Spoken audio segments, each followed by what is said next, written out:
comment créer un rendu réaliste comme ça en partant de ce fichier SketchUp à la base, on voit ça tout de suite. Donc pour créer ce rendu, on va utiliser le logiciel Twinmotion. Et donc on va importer en fait notre fichier SketchUp, et une fois que l'on a importé, on va y apporter quelques petites modifications. Donc pour ça, on va aller dans la librairie, et on va modifier quelques textures. Par exemple, dans bois, là, on va venir modifier, on va apporter par exemple ce genre de texture, qui va donner quand même un peu plus, lorsqu'on va zoomer dedans, en fait, ça va être un peu plus précis.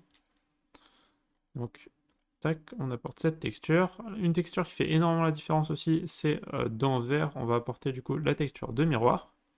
Ensuite, on va aller aussi importer une texture pour les néons.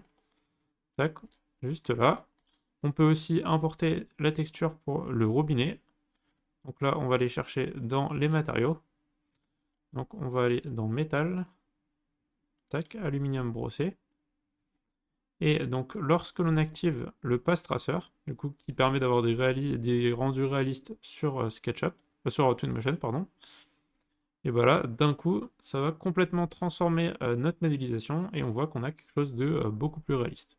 Donc après, si on va aller beaucoup plus loin et avoir, par exemple, notre miroir qui fait de la lumière, on pourra aussi le faire, mais ça vient avec le temps.